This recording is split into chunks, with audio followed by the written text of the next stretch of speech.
All right. It's time. I've been waiting all week for this, guys. How are you? I'm great, man. How about you, buddy? And Pretty good. we got Michael Whittaker from Purple Coaching, and we got Tamara, and I always get the last name pronouncing right. Espelling. Espelling. Espelling. Yeah. Yeah. Founder of Draw Offense and many other things, which we're going to find out tonight. So, how are you both doing? I'm good, man. Just wanting rain to stop in Texas. We need heat and sunny skies. It comes and goes, though, doesn't it? Just kind of just little spurts, and then it calms down on you. What it does is it only comes in the morning to wreck our day, then gets sunny right about the time customers get home. So then customers are like, "Where you been?" Looks like you haven't done nothing all day, right? The guys been sitting in the trucks. Yeah, for sure.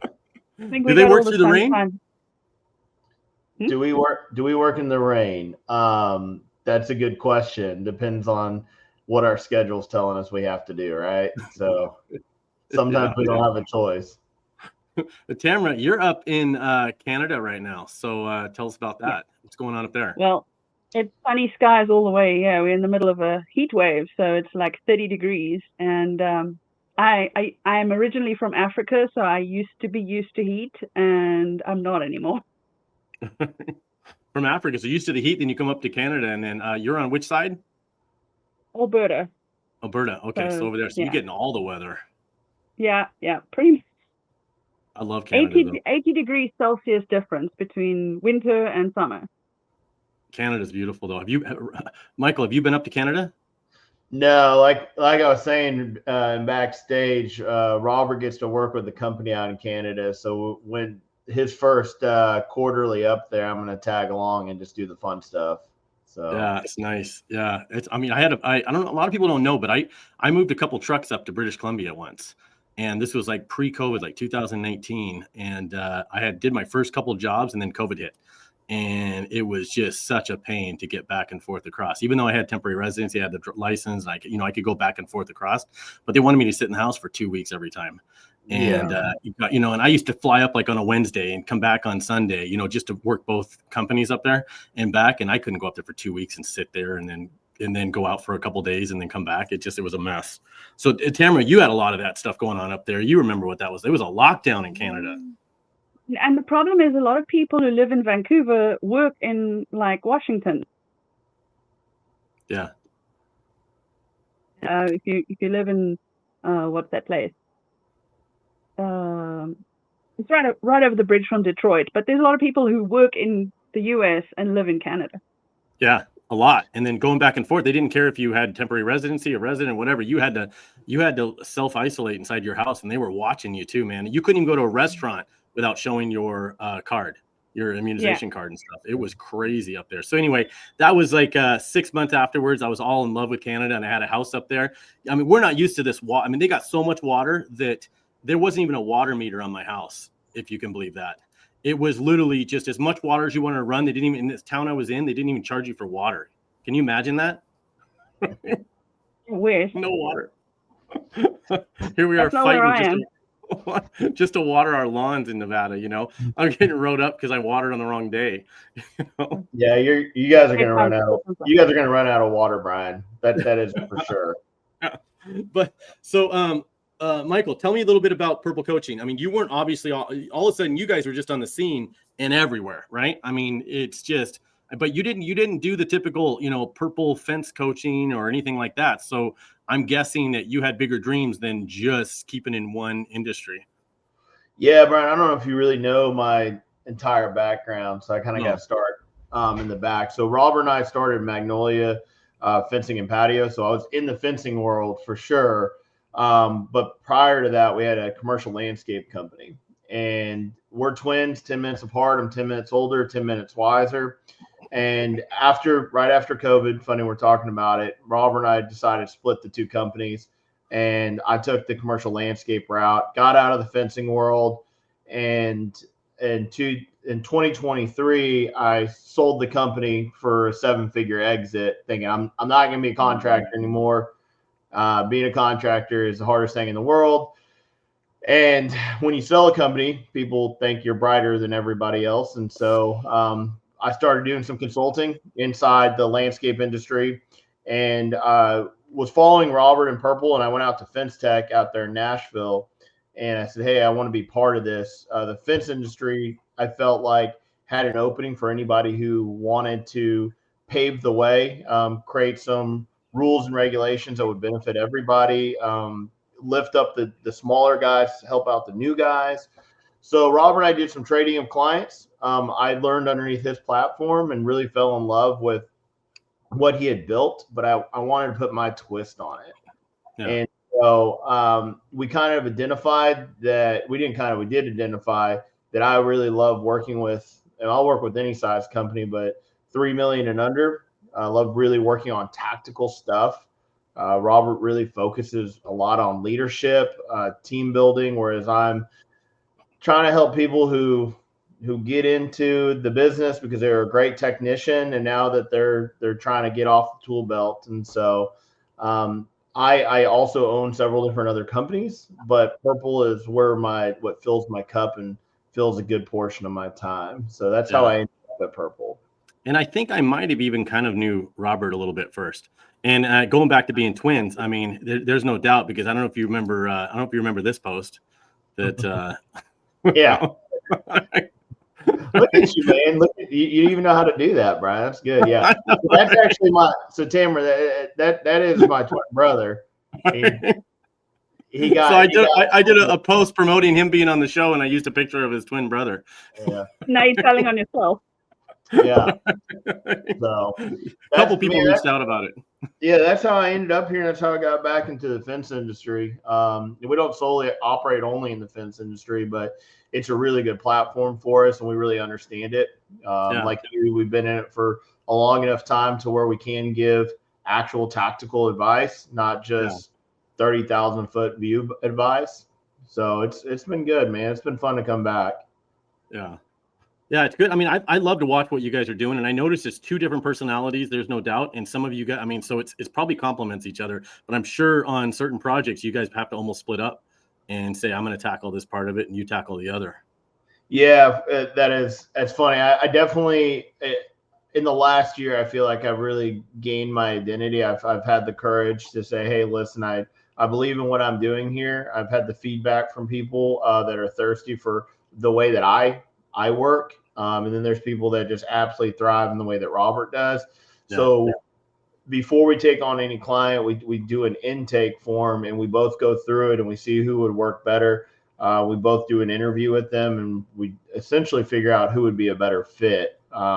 Whereas it was whoever they want. Like, hey, Robert, we heard you here. Well, now they might hear Robert, and we find out Michael's a better fit, and vice versa. And so I definitely have a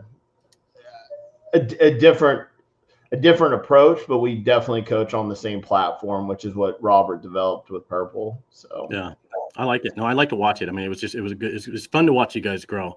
But Tamara, people call you the Netflix of fence drawings, but there's got to be more to you than that. Tell me quickly about that. Why is there a joke going around that you're the Netflix of fence drawings? Well, it's because it's a subscription service, right? So like Netflix, you pay one fee and you can watch movies all day, every day for the whole month, right? Yeah. And that's the same thing with Draw a Fence, because normally if you're going to hire someone to do your drawings for you, you're going to pay per hour and per drawing, and it's going to get real expensive. And with us, it's just one flat fee, and you can do 100 drawings a day if you want. So that's why we're the Netflix of fence drawings. So are these semi-custom drawings? Are they just kind of standard drawings in a library that you have already? See, what it is we have these 1-to-1 scale CAD drawings that we've drawn. And then we've got some custom code in the back end of the site that works with a form-based input. So you select all your specs and your heights and whatever. And then the custom code uses that to pull the correct drawing from the library, and then writes a written specification and populates the title block and everything. So it looks like you've got someone on your team doing CAD drawings all the time, but you don't have to have someone on your team doing CAD drawings. Nice. And before you got into that, I know you not used to, you still do, right? A lot of writing, a lot of, and it's just a lot of trade related writing. Yeah. So I've been an estimator since like 2000. and before that, I studied construction, and before that, I went to technical high school. So I've been in the business, forever. And a few years ago, I was doing general writing, and I kind of thought, well, you know what, the construction industry kind of struggles with writing and with marketing and that sort of thing. And I have all this inside knowledge because, as you guys know, if you don't speak fence or you don't speak construction, it's very hard to write credibly about it. So I just put the two together and started writing specifically for construction. And I do sort of bid proposals, magazine articles, data sheets, all those kinds of things.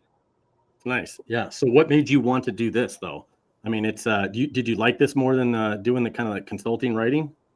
Well, we were thinking last year, because my co-founder is also a CAD operator who's got architectural training. And we were thinking of starting a business doing custom CAD drawings for fence companies, because we know fence companies typically don't have that in-house capability.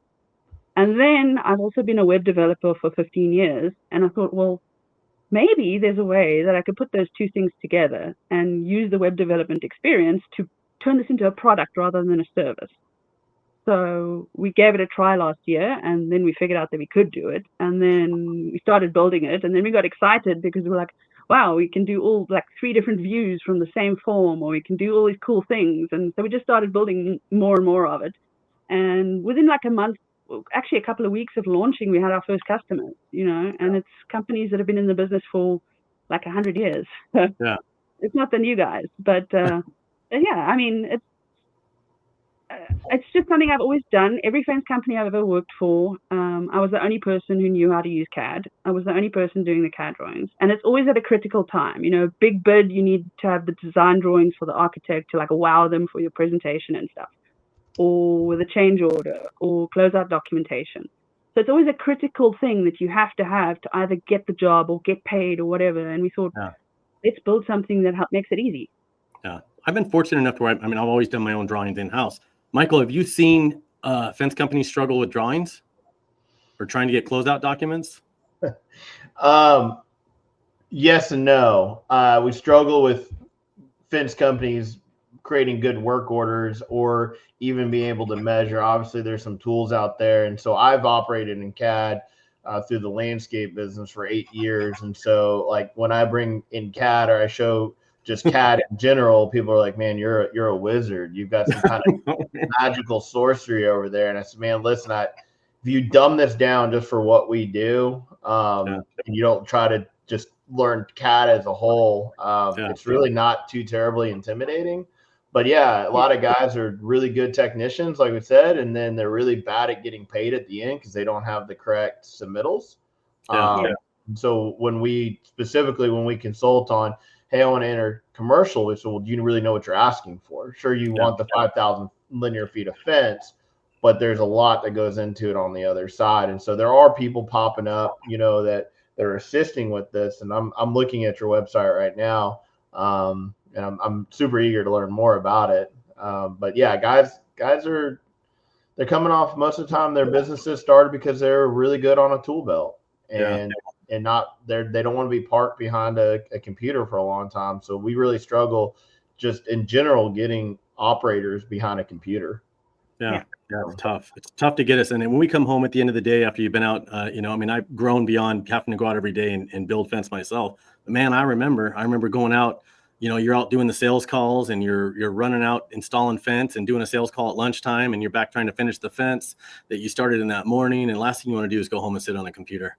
Your wife or your girlfriend's mad at you. You haven't been home. You're supposed to be home at 4 and it's now 7 and you're just rolling in the yard. Last thing she wants you to do is sit there till midnight doing drawings and stuff. So I think that really hurts us when we're small. But Michael, I have a question, man. I mean, this is, what's one of the biggest, you probably deal with a lot of people when you first walk in there or you first talking to somebody about doing any kind of consulting, coaching. What do you think is one of the biggest myths business owners believe, before they hire you? I'll try to be brief. I'm not going to answer any of your questions directly. My wife, I was like, hey, what do you think about these? And she's like, you never answered any of his questions directly. I said, I know. Isn't it great? I want to be clear, first of all, because I think that there's also kind of a myth in currently our fence industry, because there's a lot of consultants and coaches and gurus popping up, right? And so coaching is a longer journey. It's really trying to pull the best of somebody out of them, pull their inner vision, build confidence, build some awareness, right? And so it's a longer self journey, right? And so that's where Robert loves operating. He loves developing the person inside of you that we know is inside of you. A lot of people don't know what's inside of themselves, or they don't trust that, hey, I have that confidence, right? So that's coaching. In our name, coaching and consulting, a consultant is somebody that comes in, analyzes, takes their expertise, maybe a new set of eyeballs, and they say, hey, this is an action plan. All right. And there's a lot of risk with that, because if I say do it and you don't do it, then you're just wasting money. We pivot between those two. When we first started, we thought we were just going to be coaches. It's going to be great. Our work is going to stop at the door, at the end of the hour, whatever it is. And we love doing that. We've found that we've done a lot, and we pivot between the two. And then there's a third one, which is a mentor, which what I love about this industry, for instance, Matt Warner just wants to be a mentor to people. Like, he'll never want to be a coach, never want to be a consultant. He wants to open his doors to anybody that will listen to him, and he gives great advice. And that's a friend, someone who's walked the path before you, right? So, okay, those are the three. So I think that there's two really big myths when you hire a coach or a consultant. We don't have a magic wand, so we can't just fix something by you calling us. It's impossible. And by calling us, you don't fix your cash or your marketing problem at all. By calling us, your cash does not.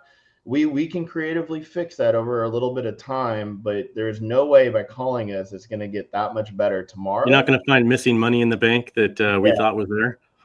And by calling us, we're not going to fix your marketing problem and your lead generation problem.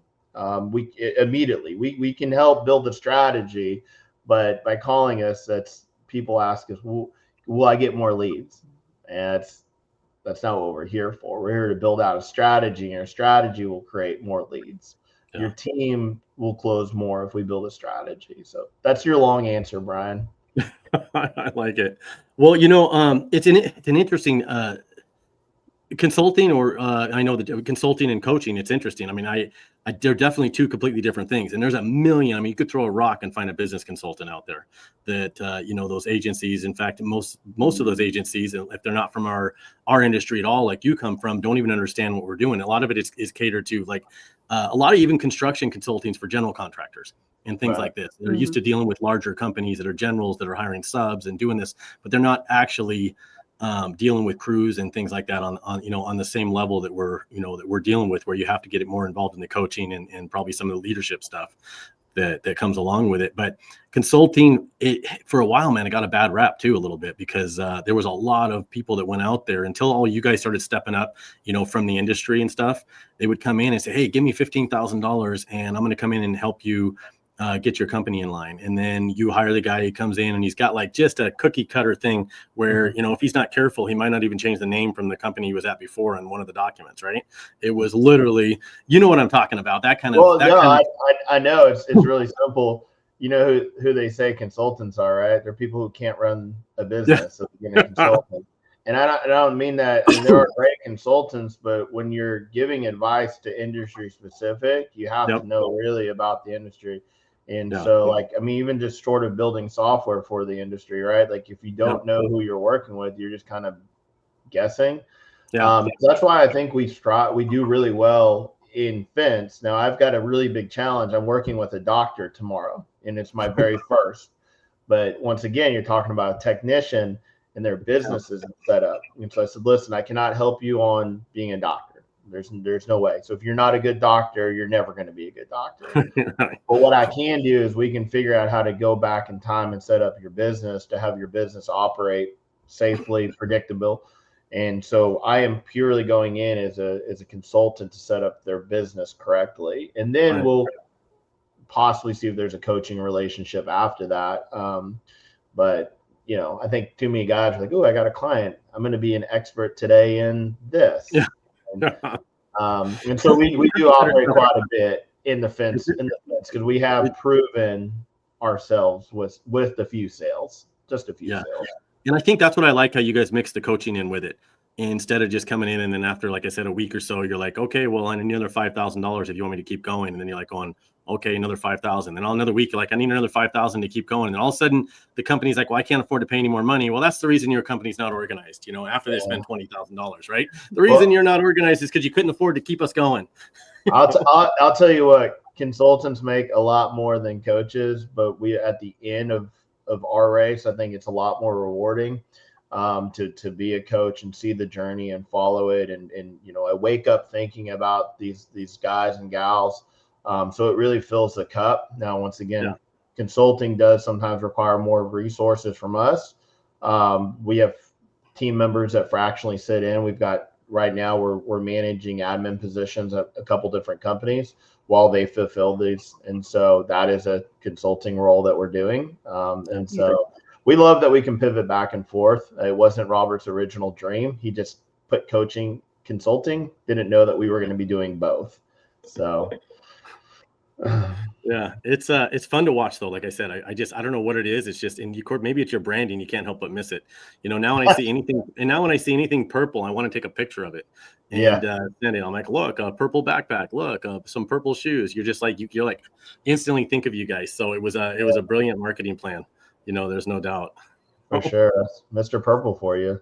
So. Hey, this one's for Tamara. Hey, who's using draw offense today that surprised you? I know you've been around a little bit now, so that and they're still using it that you didn't expect. Just it was a complete surprise to you. Why are they using draw offense? The interesting thing that we found recently is that the people who do subscribe and who do pay to subscribe, not one of them has unsubscribed. Really? Like free trial users will give it a try and then, oh no, okay, I need that or whatever. But the people who've actually committed to it, every single one of them is still using it. And we see they're logged in all the time. A lot of them are in there daily. That's why the Netflix of fence drawings, it saves them so much money, because we do custom drawings and stuff as well. And like a drawing set's going to cost you hundreds of dollars, Yeah. But for these guys, they're paying less than that for a full month. But it's interesting, the spectrum of people that are using it. We've got like the really established companies with multiple different branches, and they've been around for decades and stuff. And then we've got the new guy who's still using a Gmail account, So it's everybody.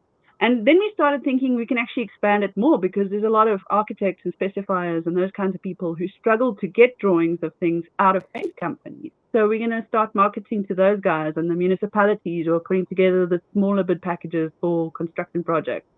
And they can use the tool too to generate those drawings, get quotes from fence companies. Right. So it's actually quite broad. You'd think it's very specific to one type of person, but we're finding that it's actually not. So does every drawing that come out say draw offense on it, or can you white label it and make it look like it's something you drew up yourself? It doesn't say our name on it anywhere. You put your company information. We're changing our coding a little bit now to be able to upload a logo and save it in the site, so you can select a logo to put on your drawing. And then it's also project specific. So it'll have the title, but then it says your client's name, your project's name. So it looks like somebody has drawn the drawing just for your job, Wow.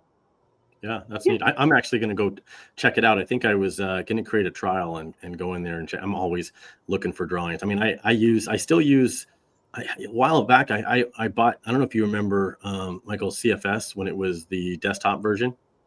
No. Before the Fence Cloud and all that, the old one, where it was like $5,000. You bought the software and it was on your computer and stuff, and you can make your own drawings. And I thought that was kind of cool.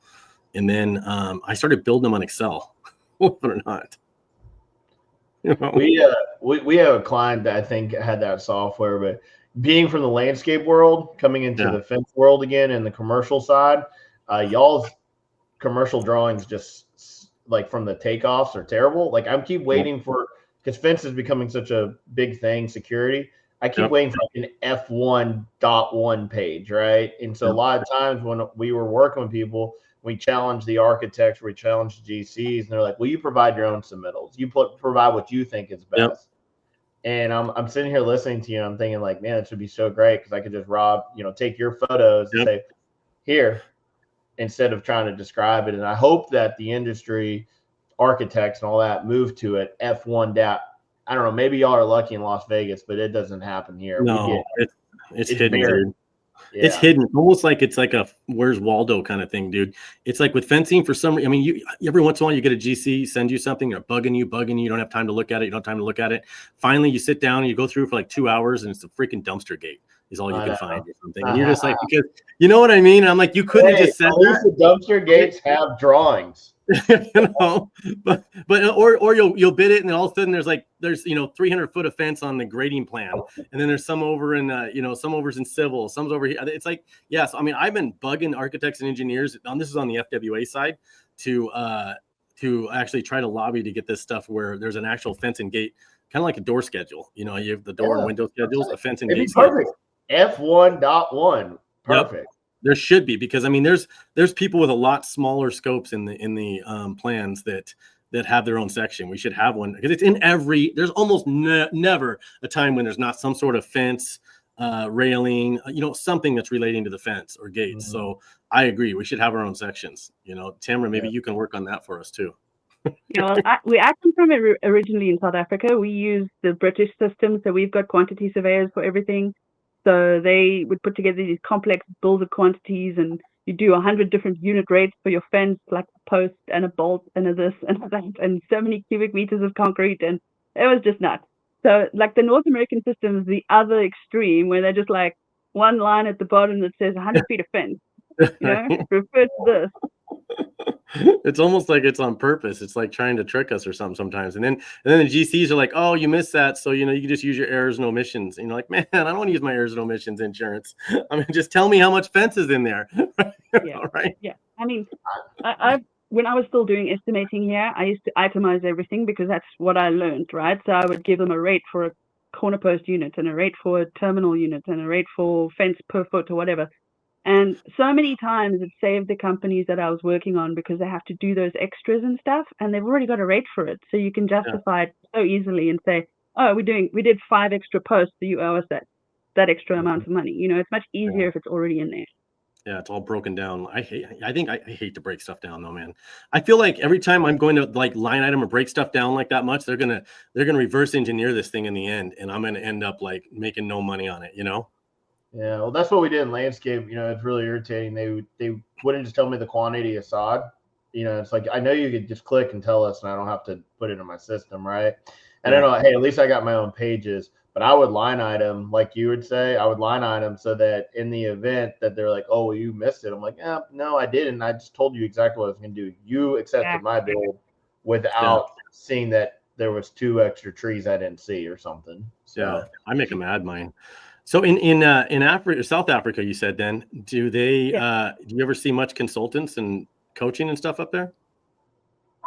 Well, I've been in Canada for 13 years now, but I think it's kind of universal, right? But actually, the construction industry in South Africa is quite well developed, surprisingly. You hear Africa and you think of mud huts and stuff like that. I had somebody ask me once if they had to bring disposable razors when they visited. I was like, no. Well, I mean, no. I mean, I'm assuming they're using rocks, not just mud. I mean,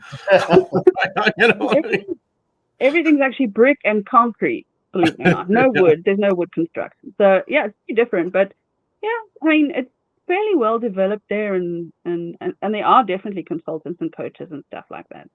Yeah. So hey, Michael, what when you walk into a facility or a company or something, what's the first thing you look for? When you walk into a struggling business, where do you go for? What do you say I want to see? I mean, besides, what do you say? What's your saying? Let's get naked. Let's what's that? You have a saying that you do. What is it? Yeah. Robert created that. Let's get naked. It was funny. I actually had a guy who was like, really? And like, he looked at me like we were about to get naked. We're like, no, we're just getting vulnerable very quickly. Man, so if a business is struggling, to me, it really can only be 2 things. First, your team, your dynamics of your team. If your team was built right, if people are in the right seats, being an employer now kind of being an employee, I can see where a lot of frustration from employees are from the, up to ownership. And us owners like, well, it can't be us. Well, no, it actually is you. And then margin. I've really noticed that a lot of people think they understand margin, and they actually don't. And I hate that. It's always a really embarrassing conversation. But they're they're 10 to 20% off when you actually do the math. And so those are the two first things when someone's struggling. Man, we're making a lot of money. I'm like, yeah, but no, you're not the math that you're doing it correctly. And then also we're either too team heavy, not enough team. You've got no KPIs in place whatsoever. And so you've got a guy selling 750 and he's really proud of himself, but industry says a residential fence salesman should be 1.5 to 2 million, for instance, or, and then we get to see everybody across the nation. And so trust me, we can identify if someone's not pulling their weight pretty quickly, because we've got so-and-so over here who's got a killer, and then, average guy over here. And so we really can gauge everybody across. So those are the two things. And then the last part of it is if they were built during COVID. So I call these COVID companies. So I'm sure we've found that there was artificial inflation in just everyone's business across the board during COVID. If you answer your phone, you got the job. And so there's a lot of companies that are really confused. So they maybe didn't actually understand the grind, the grit, the concessions they might have to make to get a job. And so if they were developed during that time, sometimes we give them a little bit more grace. And I'm not saying it's all companies, but they didn't have to go through the building stage like a lot of other companies had to do. And now they're a little bit more confused, and they're saying, well, when's the market going to come back? And we're like, well, actually, the market's this is where it should have been. It just went up for you at the best. It's normal now. Yeah. Welcome to the rest of us, right? Right. And so those are the three things, but really it's team and margin are like number one and number two that are super frequent across the board. You think you think when you go in and somebody's really struggling, you think most of the time they just have either like what you were saying, either have no idea what their margin is or don't even know how to calculate it? Yeah, a lot of people are like, know your numbers. But listen, if you're in a growth pattern, how do you really know your overhead? You're constantly adding and adding and adding. And so the one thing I think you can control is that this is a great thing about fence is you get to bid every job. In landscape, we would go for 3 to 5 year contracts. And so if we bid it wrong, we owned it. It was a long time till we got a chance to renegotiate. So if you miss something and you're running margin, you know where you're aiming at, and then you do a takeoff at the end and people are like, oh, that takes a lot of work. And I'm like, it takes a lot of work to be broke too. Trust me. It's a lot easier just to stay on the other side of things. And then to find out, I got a guy that said, I got a major company that come in and we're losing jobs to them. And we finally figured out exactly where that number was. It was shocking. It was like 34%. And that's a little bit lower than we'd like to be. But at 35, he wasn't winning any jobs, right? Yeah. And so, you got to know where you're aiming at. And so where we find is a lot of people are doing markup and they don't know that they're doing markup. And we need to be aiming for true margin, because as you know, as it goes down from the top to the bottom of that P&L statement, man, there's a lot of hands grabbing, right? Yeah. And if we're not making at minimum 10% at the very bottom, then you have to really start asking yourself, is it worth it? Yeah. Because you can park money for, and you've heard my brother talk about this, everyone talk about it, you can park money for 5 to 6%, and then, is this job really worth the risk for another couple?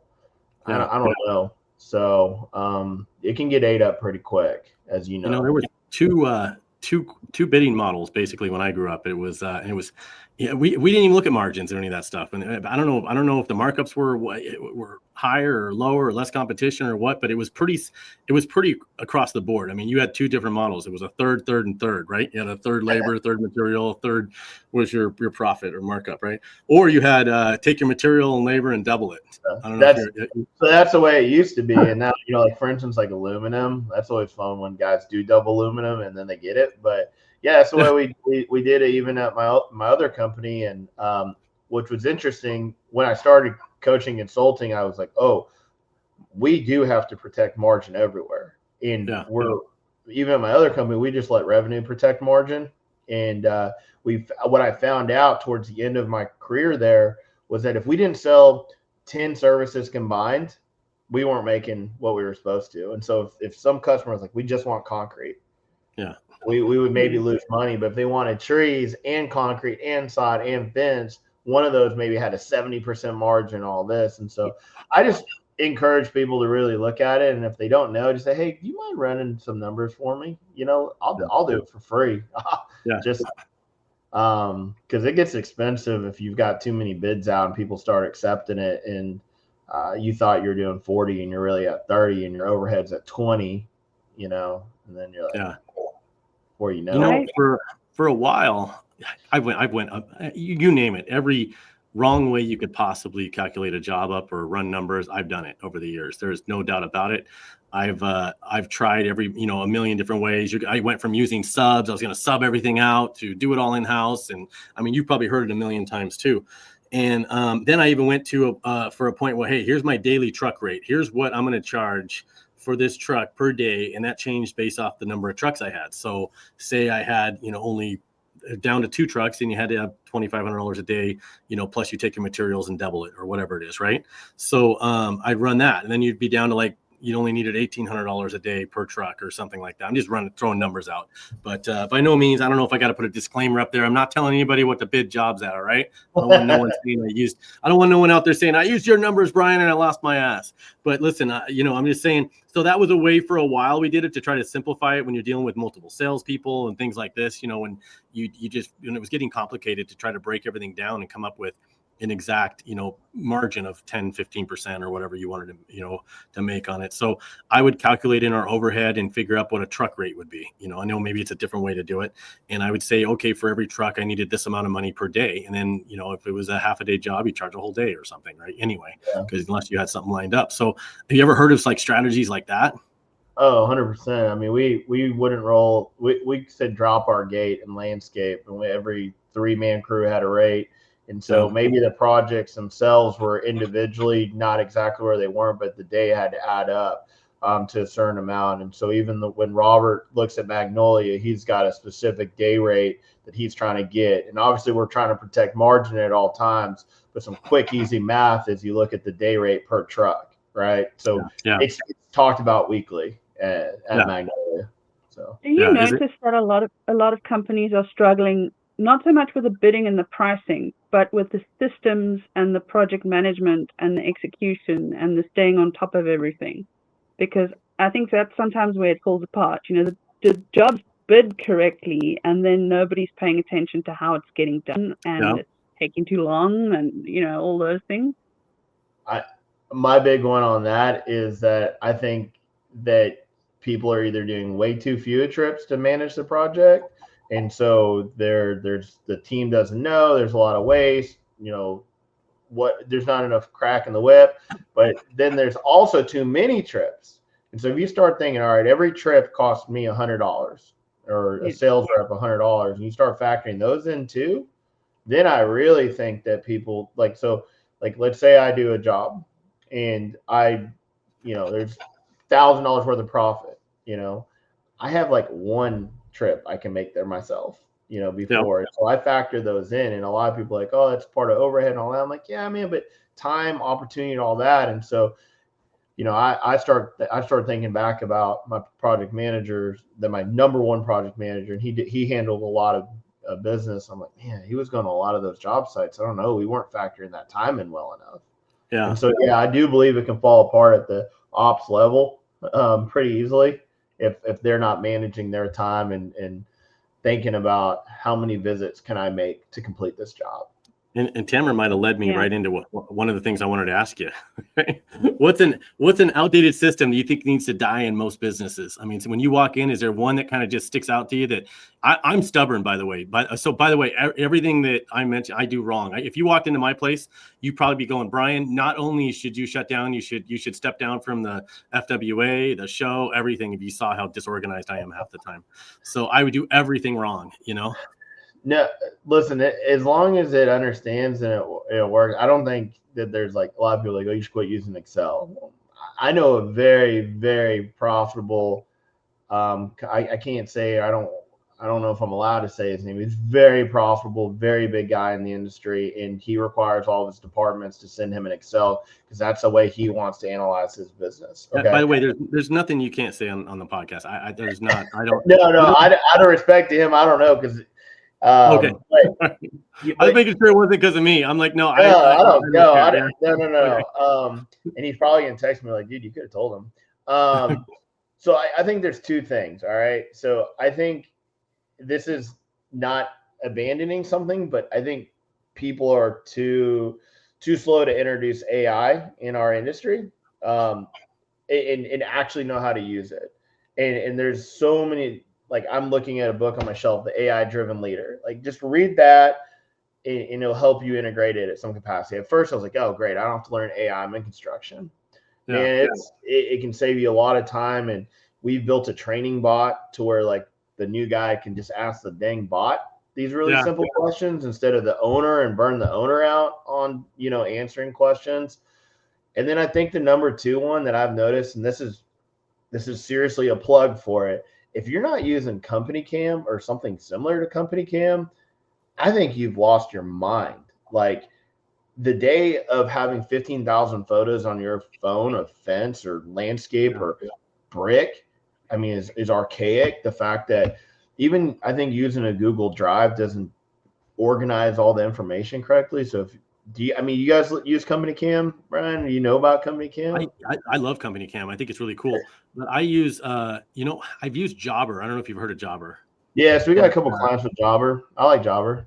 Yeah, so I've used Jobber for so long. It's really hard to switch because you got so much data in there. So it's really not a matter of learning a new platform. It's what do you do with all the data you have in this other one that never really transfers over correctly, to another platform. So I use Jobber, and then in the field or even out as the sales guy goes out, he can load the photos directly under that. So he loads them in under that estimate when he's out there, and then that follows it over to the job, and you could still you could say whether they can access them and who can see them. But that saved me a bunch of times. So exactly what you're saying, man, having those photos is huge. I've had issues where, we deal with a lot with regulations and stuff here, right? Where I've had to stand and defend myself either to the city or the contractors board or something on something we did. And I had photos to back it up. And those photos were easily, they were available. I never would have been able to go back and find them in my phone if I wouldn't have been saving them somewhere under that job. So Company Cam is one step even better, right?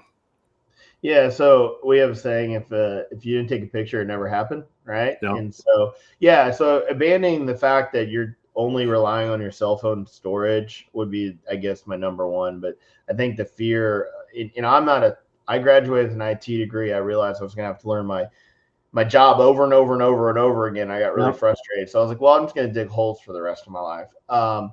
But I think people in our industry are still fighting, or when I say industry, construction, are still fighting introducing AI. And I don't think it has to be part of your daily, but I think it needs to be part of your tool belt. And so introducing AI and then abandoning however archaic way people store photos on their cell phone. That'd be my answer. So, final answer. So, you save any photos, Tamara? I used to. I've back in the day, I used to do non-conformance report responses. They were like 35 pages long and had every email categorized by when it was received and from who and all those kinds of things. So I've dealt with all of that nonsense as well. That sounds horrible. 35. Can you imagine a Spencer sitting it down to a 35-page anything? I know. I'm just sitting there thinking because I believe in personalities. I'm thinking, goodness gracious, I'm glad there's people who like details in this world. There's no doubt about it. Yeah. Gantt charts, spreadsheets, all those things. That's exactly where I live. Yeah. That's what, Brian, that's where we identify, man. There's a lot of teams that have people that don't have,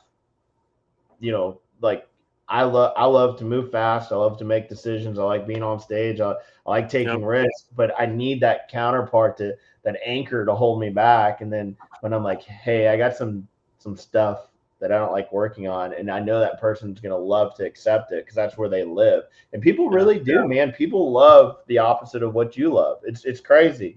And so we love watching it because it's super true. So we do have some stuff coming up. Go ahead. Sorry. It was going to break it up. I still write a lot of bid proposals for like general contractors and stuff. And that's also part of what I do. I'll analyze the bid document for them and say, oh, have you seen that they want that? Or did you see that contract clause? Or, like the real little details that annoy everyone else. That's what and with the drawings as well, it's like line weight and font sizes and uniformity, and that's what I love. You guys are just segueing into everything. It's like it's like you guys are reading my mind. I'm wondering how draw a fence, how it can change the estimating and bidding process. And then I wanted to go back to Michael on this and ask how far you go into this. Do you actually get down to helping them make the estimates as well, understanding how important it is once you get to that? One thing to come up with the numbers, but it's a whole nother thing to relay this information off to the customer to give your best shot at getting the work. So how can you guys help them at draw a fence? Well, the thing is, even though the fence industry is lagging a bit on the technology side, the rest of the industry isn't, and the customers aren't, and they're expecting you to do a certain level of presentation and stuff. You can't just kind of scribble into the bid document anymore and chuck it in an envelope and hope for the best. You got to give them a proposal that kind of wows them and shows them what you can do. And even if you're operating out of your garage, you can give people that impression of who you are and what you can do and stuff like that. And decent drawings is such a big part of that. I'm weird in the fence industry that I like those things, but I can tell you now, architects, engineers, project managers, those kinds of people, if you have those things on hand and you can include it, if somebody else comes in with a bid that's close to yours in price, but you've wowed them with the package and the document and all the answers that you've given them and stuff like that, 9 times out of 10, you're going to get the job. So a lot of it's marketing. Yeah. So Michael, when you're talking to people, and I ask this a lot, I'm going to try to get some free consulting or coaching out of you here. So when you're talking to, get towards the end of it now, you're getting down, now you're at the point where you're talking, okay, we went through the numbers, we've helped you kind of organize a little bit, and we've given you some coaching. We've discussed, you've got them feeling more confident. They're ready to go out and start making estimates with this new information you've given them. Do you think it's important to sometimes look at how they're actually presenting these quotes to the customers and explaining to them what's important, or have you found that a lot of them are just doing a paragraph saying 100, and that, by the way, this is a pet peeve of mine, when they go out there and I see 165 feet of 8-foot tall chain link fence with 3 walk gates and $18,000 at the bottom. And I'm like going, man, you went through all this work and you didn't give them anything. Yeah, no, for sure. Everything that she said is absolutely perfect. And I'm a high D, so I wanted to speak last because I wanted to hear your response. But yeah, 100%. So what I've started doing with working with guys is I want you to send me your presentation to customer. And this is before you even paid me. So I want to see the whole picture of like where we are, right? So it's a presentation to the customer. It's a customer's choice whether they want to, take the detail, throw it out the window. A lot of people are bottom right. They're just looking price. But I believe it's our job to present a presentation that can easily be turned into a work order. And so like you're talking about the $18,000, 8-foot, whatever. If I'm an ops person and I don't know what we're doing, how does a customer know what we're doing? And then that's when things start getting real sticky. And so maybe you're having real good success, but no one knows what you're buying. And so I think drawings, a map, overhead, listen, you don't have to get very technical on your bid, but you have to at least say it. Like, for instance, I'll use stonework, for example. A lot of people like retaining wall, right? Well, I have line item stone type, mortar type, footer type, drainage type, backfill type, and it lists it out very easy for everyone to read. And then there's a property map and it tells exactly what's going on. And so I think where a lot of people get frustrated is on that customer journey. You spend all this money on marketing, a website, the girl answering the phone, and this, the sales guys out there, and then there's the presentation. And you're like, I don't want to do this work. I don't want to spend the time to do this because I'm ready to go out and do the next thing. And so we see, I think 7 out of 10 times their presentation is super weak, which means there's a super weak work order following that. Yeah. So. Yeah, I agree. Yeah, I mean, it's a big deal for me. I mean, it's one of my pet peeves, even with when I train new salespeople, and especially if you get new salespeople that have been doing nothing but GC work and things like that. because they refuse. They just want to say per bids and plans, and I'm per plans and specs. And I'm like, man, what do you? So I'm just you want me to sign this contract saying I'm going to do whatever's in these plans and specs, and I don't even know how many addendums there are. I don't know any of this stuff. And I'm like, no, man, you gotta sell it the same as you'd be selling it to a homeowner that you're walking out there. I want to see a sketch, a drawing, and I've sold jobs. I know, like, and people love to say this. Oh, I've sold jobs that no one else could sell for this amount of money, but I know it to be a fact that I've taken closing ratios of salespeople up, not just by 1 or 2, but we're talking by 10 to 20% by making them do the proposals correctly and spend the time. It's funny, you're going to go through all this work to drive out there to, like you said, generate the lead, to drive out there, spend the time with them and all this, but you can't spend as much time as the guy spent at Verizon selling you a cell phone for $400 on this, $10,000 bid, right? It's bizarre. So Brian, it's funny you mentioned about the plans. Oh, well, I was gonna say, it's funny you said about the plans. I've seen people do that, and they don't even put per plans issued date. No. They don't even. Yeah. 2 years later, when you go actually do that job, and you're like, wait, these aren't the same set of plans. No, 16 addendums later, and yeah, and so. I drawing so much because nobody can argue with it. There's ambiguity when you write something down. They might not understand what you meant or whatever, but if there's a picture of something and the written specification, they can't say, oh, I didn't know it was going to look like that. Oh yeah. No, I'm horrible, dude. I mean, my nickname around town back when I was doing more of my sales, my nickname was Redline. I mean, I mean, if you sent me a 50-page contract, I got it down to 3. And then the conversation would go back and forth for a while. They'd be like, well, don't worry about that. That doesn't really pertain to you. Well, then you don't mind if I redline it. Then I don't know what you're talking about. Well, it doesn't pertain to me today until all of a sudden there's a problem. You're like, refer to page 17, paragraph 3, the second line. And I'm like, well, it does pertain, or you wouldn't want it in there. So it was definitely stuff to watch. I would list, hey, this is quotes per plans and specs and sheet number 5. Whatever it happens to be, I would be very specific. So yeah, that's funny. But hey, I want to bring up some stuff that's coming up. What do you have either one of you dealt much with SBA? I'm in Canada, so no. Yeah, so obviously SBA helped out during COVID a little bit, so we got that first experience, right? And so I know where you're going with this. And then I sold to a group that used SBA funding, so even learned even more about SBA. Yeah. But tell me what you know about that, Brian. Well, I was last Thursday. I was for the Las Vegas Fence. I was given an award from Nevada Small Business Council, and SBA was there, and an award from Nevada Lieutenant Governor for Nevada. And I started chit-chatting as well with the Small Business Administration, Saul, that's going to be coming on the show next week. And I've always been in contact with them. So now they're going to be on the show next week, and we're going to talk about SBA, because I think a lot of times people, and I stay pretty active in this stuff as a small business myself in the community, and they're a lot more. We just think of them as a loan, right? And even through COVID is where probably a lot of people's first experience with them, with the even the employer retention credits that people may have just gotten or didn't get. I think it's still time to get that if somebody hasn't got it. But and also the PPP loans. I don't know if anybody got those, that kind of stuff that really helped out a lot of businesses. And that was part of that boom that you were talking about, Michael, earlier, where there was a lot of companies that had this almost like an artificial boom, right, during COVID. They got a lot of government money and things like that now it's starting to level off, and they're realizing that it wasn't always like that. But there's a lot of tools, and it does, especially when it comes down to small businesses, they've got everything from consulting to loans to helping you get buildings. And I mean, really, there's a lot of stuff they have to offer. So I'm excited to have them on next week. And if anybody has any questions, or you guys or anybody want to pop on or something, let me know. But I think that's going to be kind of cool for a lot of small businesses to get a little bit more information on. So next week, same time, same bat channel, we're going to be right back here talking to actually one of the directors from SBA. So I'm kind of excited about that. And then on the 1st, every month now on the 1st, there's going to be a gate safety. Basically, it's going to be just an hour-long training. All we're going to be doing is talking about things like fall protection, entrapment zones, and all the stuff that's the key. When you hear about a lot of accidents and stuff that are happening, it's most of it's the same stuff happening.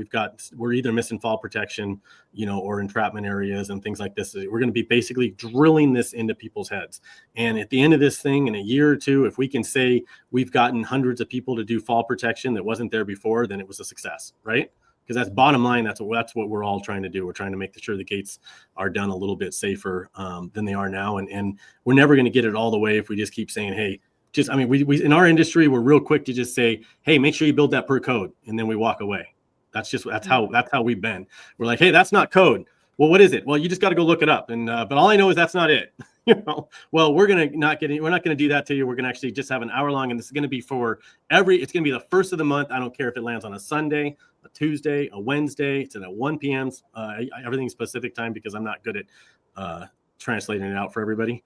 So nonetheless, and that's my time zone. So on the first of the month, and then we're going to just for an hour long, and I'm hoping to get more, and we're going to reach out to all of our project managers, all of the property managers, and not just for contractors, but in general, anybody that's dealing with gates. We're going to try to get them a little bit more involved in it and just share the information. Again, it's just about things that we really need to talk about, which is the stuff that can prevent people from getting hurt. And that's kind of the goal of the whole thing. And it's not about supporting one person, one association, one standard, one anything. I just want somebody to start using fall protection that's not using it now. So that's going to be the first, and that's coming up here pretty soon. So hopefully everybody tunes in on that. I got one last question for you guys. What is, and this may apply more to Michael, but what's the best business book you've ever read? Oh man, we don't have a lot of time, so I will shorten down my answer for you. I want everyone to know that everyone learns different, right? So podcast is a really popular way. A lot of people that I know that we work with learn, and I think podcast is a great way. Some people do conferences. Some people do hardback books, but I do a lot of Audible books because I like to, take advantage of my time driving, right? So I actually have 5, and I think these 5 books meet any season of life that you are in business.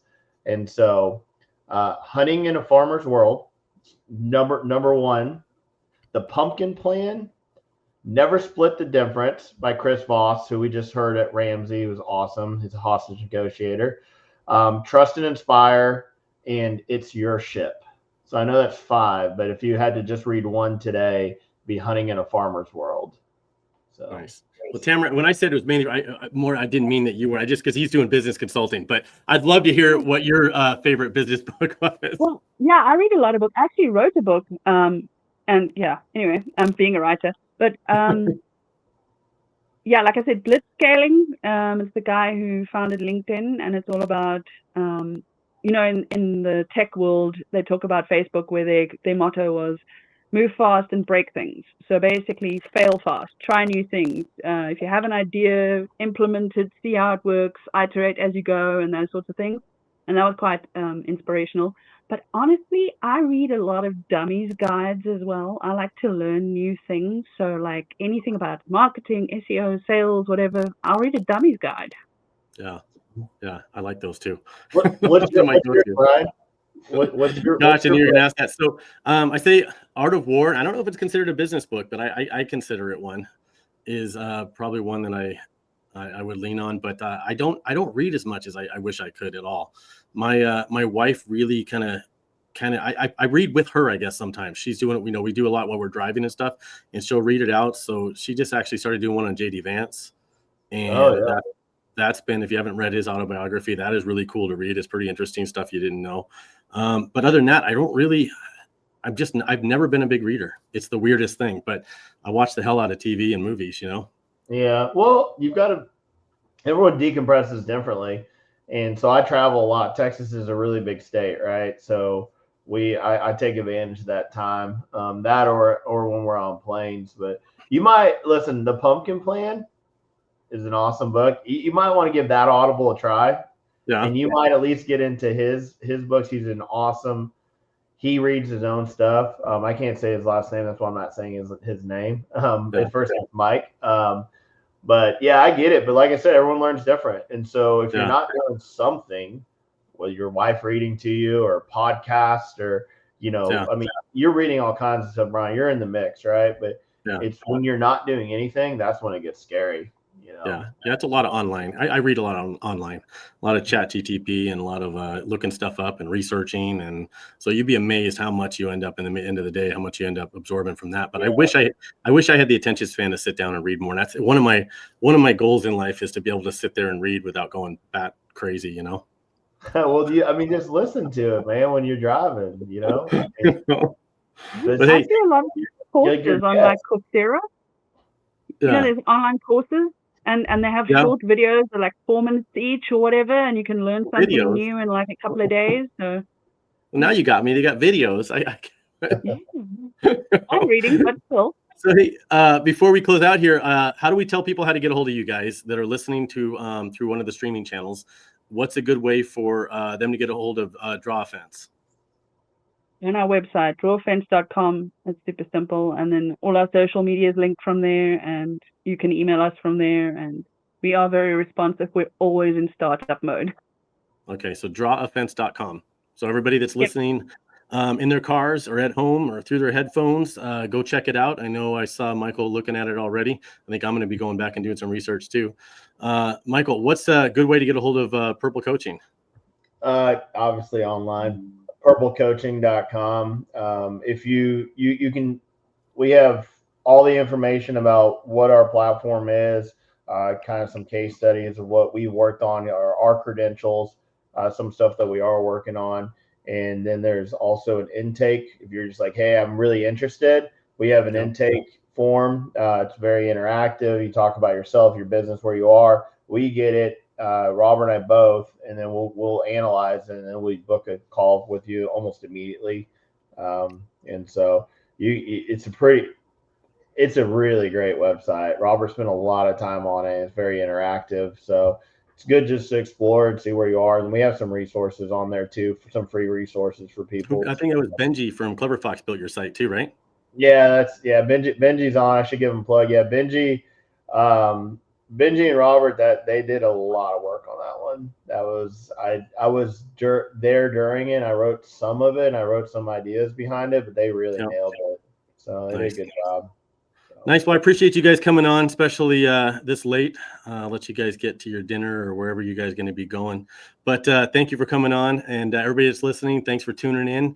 We will see you guys next week when we got Saul from SBA coming on. Everybody have a safe night. I appreciate you, Brian. Thanks, buddy. Appreciate it. Thank you. Bye. Bye now.